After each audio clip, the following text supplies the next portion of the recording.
가끔 이런 말을 하게 됩니다. 나는 선행학습하는 거는 내 아이에게 너무 부담을 주는 것 같아.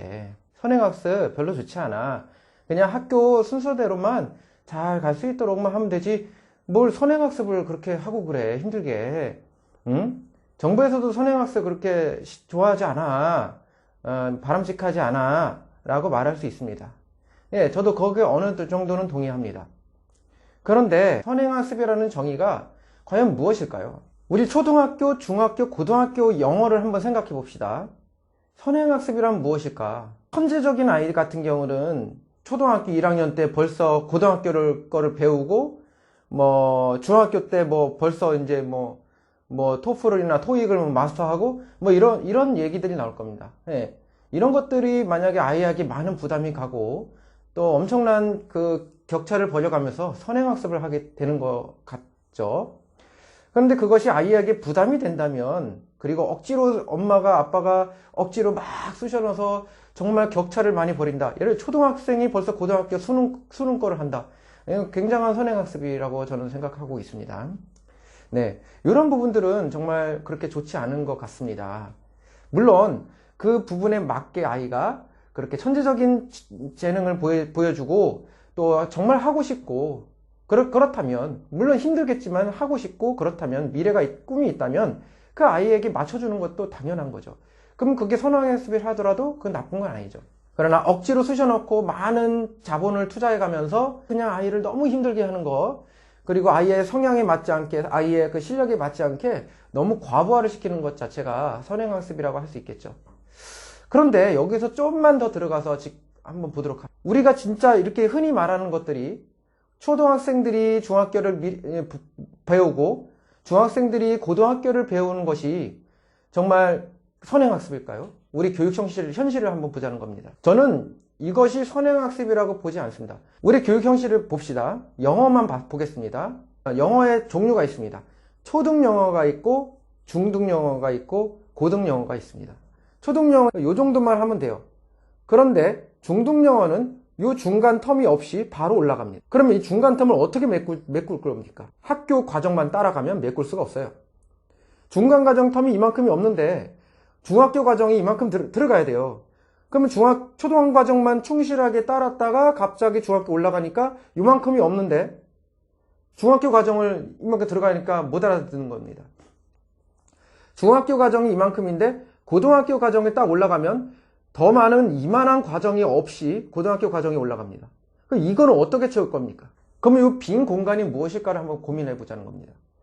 초등학교 때 말하기와 활동 중심으로 재미있는 영어를 배웁니다. 만들기도 해보고 역할극도 해보고 합니다. 자, 그러면 요거를 했어요. 자, 근데 아이들이 만약에 이거를 하나도 안 까먹고 다 암기하고 다 배웠다고 합시다. 물론 그럴 수 없습니다. 아이들은 학교에서 배우는 영어는요, 또 이렇게 배우다 보면 또 차츰차츰 까먹고 이렇게 해서 이만한 분량을 한 반 정도 까먹고 올라갑니다. 중학교에. 근데 반 정도 까먹지 않은 상태에서 이만큼을 다 100% 이해하고 중학교를 넘어가도 이만큼의 텀이 있다는 얘기죠. 이만큼의 텀이 뭘까요? 중학교에서 가장 중점으로 하는 것은 일단 지문도 길어질 뿐만 아니라 어휘도 많아질 뿐만 아니라 더하기 가장 중요한 것이 바로 문법입니다. 문법 실력이 부족합니다. 초등학교 영어로만 배우면. 자, 그러면 문법 실력이 부족한 상태에서 중학교 올라가서 주어 동사 목적어 배우고 용어들을 배우고 그 다음에 그 안에 있는 어떤 1형식이고 2형식이고 여기서부터 이제 목적어가 앞으로 빼져서 어쩌고 저쩌고 그리고 동사의 변형이 어쩌고 이런 거를 이제 체계적으로 배우는 식입니다. 그리고 내신 시험에서도요, 문법 시험이 거의 다수입니다. 거의 다수라고 보면 됩니다. 물론 회화도 있고 여러 가지가 있겠지만은 그 중에서 문법이 거의 80% 이상을 차지하는 것이 바로 중학교 영어 포커스입니다. 원래 중학교 딱 들어가면 문법을 배우죠. 하지만 아주 빠르게 짧은 시간 안에 배웁니다. 그렇기 때문에 미리 그거를 어느 정도 준비하지 않으면 중학교 가서는 영포자가 되기 쉽습니다. 사교육의 힘을 빌릴 수밖에 없습니다. 그러면 어떻게 됩니까? 중학교 올라가기 전에 초등학생은 미리 좀 해놔야죠. 방학 기간이나 아니면 그 전부터 초등학교 때부터 중학교 거를 미리미리 어느 정도 숙지하고 들어가야 편해집니다. 영어 시간이 한정되어 있습니다. 아주 짧습니다. 일주일에 뭐 몇 분밖에 없죠. 몇 시간밖에 없죠.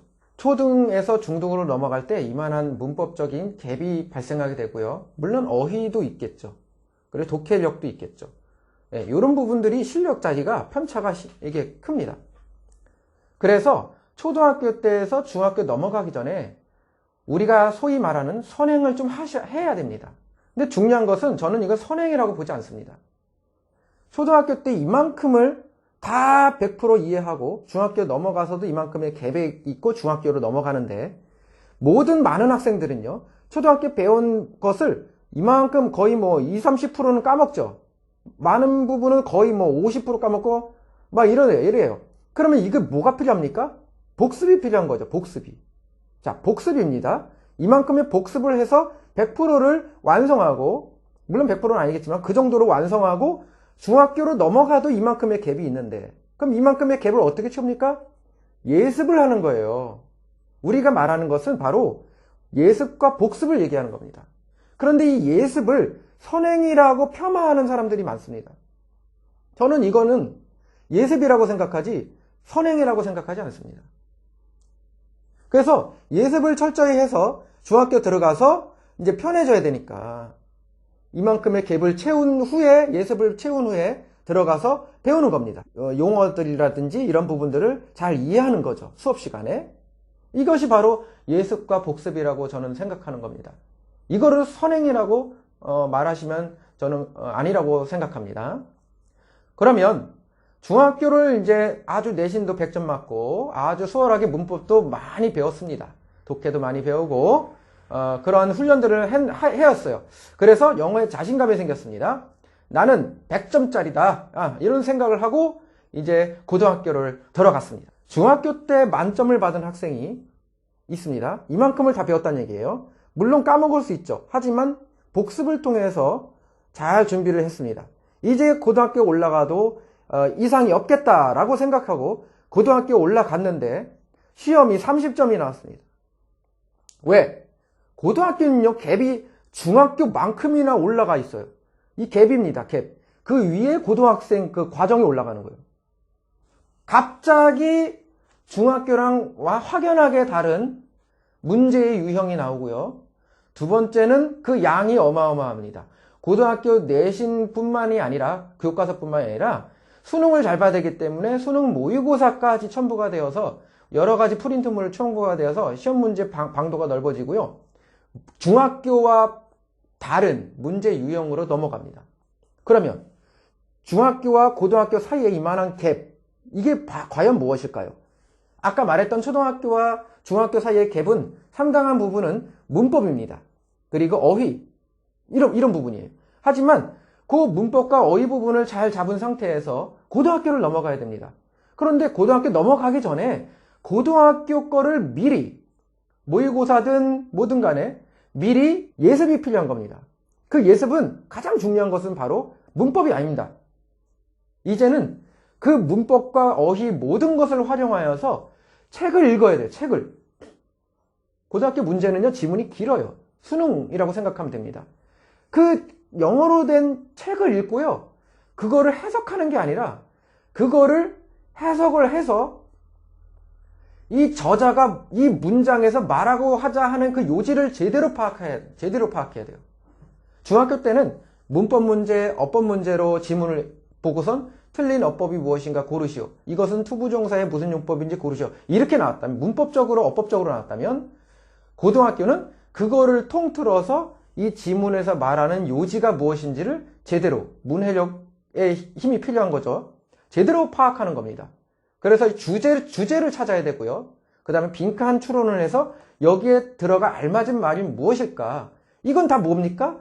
책을 읽고선 요점 파악을 잘해서 이것은 이런 내용이다. 정확하게 딱 말할 수 있는, 핵심을 파악할 수 있는 힘이 있어야 된다는 얘기죠. 그것이 바로 수학 능력, 대학교 들어가서 이럴 때 학문을 보고, 영어를 보고, 지문을 보고 정말 그러한 학습을 할 수 있는 능력이 있는지를 파악하는 거죠. 그것이 바로 국어 실력이며 영어 실력입니다. 우리 한국 책을 읽어도요, 지문이 길으면 이게 도대체 뭔 얘기야? 라고 하는 경우가 있어요. 하지만 한국 책이 지문이 길은 게 있어. 그런 거 읽어도 이것은 이런 내용이다라고 말할 수 있는 실력. 그 실력입니다. 그래서 국어를 잘하면 영어를 잘한다는 말이 있어요. 그래서 한국어로 된 책도 많이 읽어야 되겠죠. 물론 시간이 없죠. 하지만 그래도 투자를 해야 됩니다. 그래서 독서 활동이 중요한 겁니다. 한국어로 된 책을 읽고 이게 무슨 내용인지 서로 토론해 보기도 하고 대화해 보기도 하는 거죠. 우리가 드라마를 보거나 어떤 영화를 봤을 때도 아, 이런 드라마, 이런 영화는 이러이러한 내용이다라고 친구들에게도 말할 수 있는, 조리 있게 말할 수 있는 그런 실력이 있어야 된다는 얘기죠. 그게 기반이 되어 있어야 이 영어, 고등학교 영어가 잘 되게 됩니다. 그러면 중학교에서 고등학교로 넘어가기 전에 이만한 갭을 어떻게 채워야 됩니까? 이게 선행학습입니까?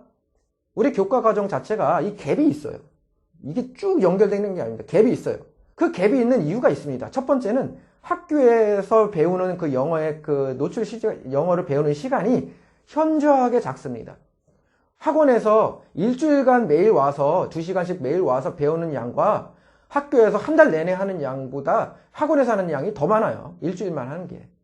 그거와 같아요. 그러면 그 학교에서 하는 영어, 그걸 커리큘럼대로 하는 것 자체가 이 영어가 노출량이 많냐는 거죠. 적습니다, 현저하게. 그렇기 때문에 요만큼 끌어올리고 그 다음에 이만한 갭을 남겨두고 이만하게 끌어올려서 이걸 학생들에게 부담을 시켜주는 겁니다. 숙제든 뭐든 간에. 그 부담을 어떻게 채웁니까? 다 사교육이죠. 그러니 어쩔 수 없습니다. 그러면 자꾸 이거 선행학습이라고 하는데 그렇지 않습니다. 예습을 하는 거예요. 예습을 미리 해야 됩니다. 그래서 이만한 갭을 중학교에서 고등학교 올라가기 전에 이만한 갭을 빨리 해결하고 올라가야 됩니다. 그러면 중학교, 고등학교 사이에 있는 이만한 갭에서 우리가 예습을 해야 되는 부분이 무엇일지를 보겠습니다. 미리 고등학교 거를 보면서 아, 이런 유형이구나 하면서 유형 파악을 해야 되는 것이고요. 그러면서 여기서 아, 이런 것이 필요하구나. 바로 어휘와 독해력이 필요합니다. 물론 듣기평가 이런 것도 있지만 가장 중요한 것은 단어를 많이 암기해야 됩니다. 단어. 두 번째는 중학교 때 배웠던 모든 문법을 다 알고 있어야 돼요. 이미 다 알고 있어야 됩니다. 고등학교 가서 문법을 배우려고 하지 마세요. 물론 어려운 문법이 조금씩 나올 수 있고 헷갈린 부분이 나올 수 있으면 그때 훑어봐야지 그때 뭐 문법을 배운다든지 이러면 시간이 많이 소요가 됩니다. 좀 그럴 시간이 없습니다. 그래서 고등학교 올라가기 전까지는 이미 문법이 완료가 되어야 돼요. 그리고 많은 어휘량을 습득을 해야 됩니다. 그 다음에 그 주제문 찾기 같은 그러한 책을 많이 읽어야 됩니다. 이걸 저는 책이라고 표현하겠습니다. 시험 문제를 많이 풀어야 된다. 물론 이렇게 얘기할 수도 있겠죠. 하지만 고등학교 지문이나 이런 문제들은 다 그 안에 있는 저자의 의도와 그 다음에 주제들이 묻혀져 있는 그런 내용을 파악할 수 있게끔 생각하게끔 하는 한 번 꼬고 두 번 꼬게 하는 그러한 책의 지문입니다. 그렇기 때문에 책을 많이 읽어야 된다고 저는 표현하는 것입니다. 그래서 이 책을 읽고선 아, 이런 내용이구나. 주제문도 한번 찾아보시고 이런 내용이가 요약도 해보시고 이러한 실력을 키워야 됩니다. 꼼수를 부리면 안 됩니다. 고등학교는 실력입니다. 그래서 고등학교 1학년부터 수능까지가 바로 그러한 유형이기 때문에 우리는 예복습을 잘 해야 된다는 것입니다. 그래서 중학교에서 고등학교 올라가기 전에 문법적인 그러한 중학 문법 그리고 중학 문법뿐만 아니라 모든 고등학교에 필요한 그런 문법까지도 싹 다 정리를 복습을 잘 하셔야 됩니다. 중학교 때 다 복습하죠. 복습을 하셔야 되고요. 그 다음에 고등학교를 준비하기 위해서 그 갭을 채우기 위해서 어휘와 그 다음에 책을 많이 읽는 예습을 하고 들어가야 됩니다. 자, 이것이 바로 저는 예복습을 철저하게 하는 학습 관리라고 생각합니다. 이건 선행학습이 아닙니다. 저는 선행학습이라고 생각하지 않습니다. 결론을 말씀드립니다. 초등, 중등, 고등 사이에 이만한 갭이 있습니다. 그러면 이 갭을 채워야 됩니다. 이것이 바로 선행학습이 아니라 예습입니다. 복습과 예습이 철저하게 잘 되어야 앞으로 중학교, 고등학교 올라갈 때, 학년이 바뀔 때 수월하게 할 수 있습니다.